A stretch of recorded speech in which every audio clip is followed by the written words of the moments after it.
Muito bem, gente. Então, na última aula, nós estamos falando sobre o sumário de culpa, né, que é a primeira fase do julgamento pelo tribunal do júri.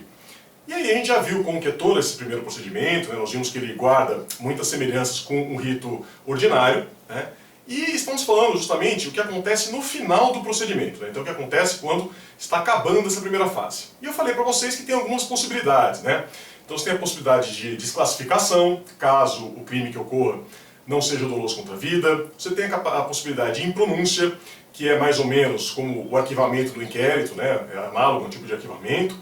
E você tem a possibilidade de absolvição sumária e tem a possibilidade de pronúncia, né? A pronúncia vai ser justamente a decisão que normalmente é a mais temida pelo réu, né? O réu normalmente não quer a pronúncia porque ele não quer ser julgado pelo júri, né? E a pronúncia significa isso, né? De que houve crime, houve possivelmente um crime doloso contra a vida, né, e que há fortes indícios de autoria do réu.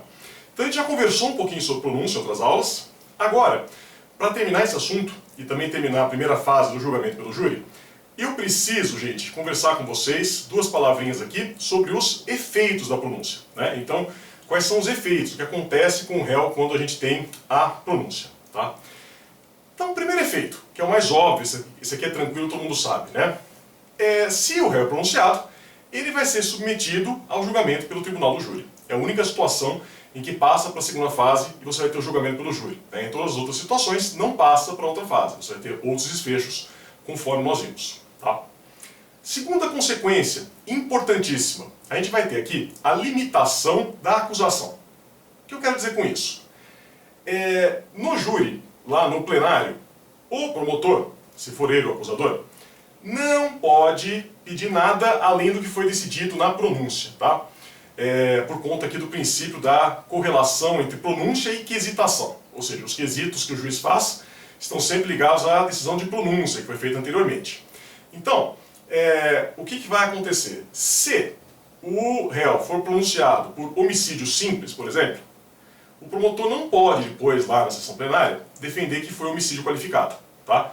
Então, o pior que pode acontecer com o réu está fixado na pronúncia, tá? Isso tem que ficar muito claro para vocês. Então, o juiz decidiu na pronúncia, aquela é a pior situação possível e não pode ser nada além disso. Se, por outro lado, na pronúncia for qualificado, então tudo bem, o promotor pode fazer a acusação de qualificado, tá? Mas nunca pode ir além do que aconteceu na pronúncia. Isso é muito importante, né? Até mesmo porque hoje em dia, eu acho que eu comentei isso com vocês em outras aulas, né? Nós não temos mais aquela figura do libelo acusatório que tinha antigamente, né? Então antigamente tinha o libelo, né? Tinha a contrariedade ao libelo, que delimitava aí como que se iniciava a segunda fase do júri. Hoje essas peças não existem mais, tá? Então esqueça, esses nomes vocês não precisam saber. E portanto a delimitação é feita pela pronúncia, isso é fundamental, certo? Outra consequência importante, tá? A pronúncia sana eventuais nulidades relativas que tenham acontecido ao longo do processo, né? Porque é um final de uma fase. Então você vai ter aquele efeito da preclusão, que vocês já conhecem, né? Então acabou a fase, preclui.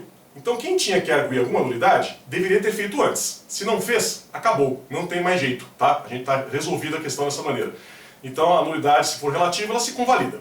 Obviamente, se for uma nulidade absoluta, né, ela continua valendo, né? E pode ser arguida a qualquer tempo, porque daí tem um prejuízo presumido, né? Isso é uma coisa que depois a gente vai ver mais no finalzinho do semestre, que vai ter o ponto aqui sobre nulidades, certo?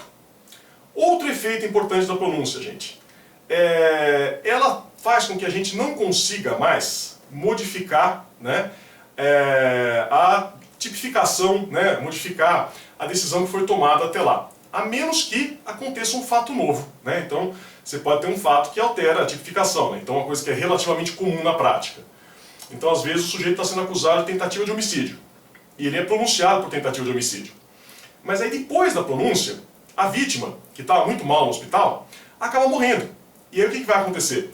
Você vai ter, né, efetivamente, uma mudança na tipificação. Aí o promotor vai ter que aditar a denúncia, né, porque ele deixou de ser tentativa de homicídio e passou a ser homicídio consumado. Tá? Mas é a única situação, é aquilo que eu falei. Você não pode, né, depois que houver a pronúncia, mudar a acusação que está sendo feita. A menos que haja assim, algum fato novo, né, como eu mencionei, que altera aqui a situação. E uma última consequência, que vocês já estudaram lá em direito penal, é que a decisão de pronúncia, ela interrompe a prescrição, né? Então é uma das muitas causas, né, que gera aquela interrupção da prescrição. Ou seja, o prazo prescricional para, né, e volta para o zero a partir da decisão de pronúncia. O que é importante, né, porque o julgamento pelo júri ele costuma ser bastante demorado, então essa interrupção da prescrição faz com que a gente acabe não tendo a prescrição muitas vezes no caso concreto, certo? Então, gente, é isso. Esses são os efeitos da pronúncia e com isso nós acabamos a primeira fase do julgamento pelo tribunal do júri. Agora, na sequência, no próximo vídeo, a gente começa a ver a segunda fase, né? Então começa a ver como que funciona o juízo da causa, que acontece justamente depois da pronúncia, tá bom? Muito obrigado e até lá!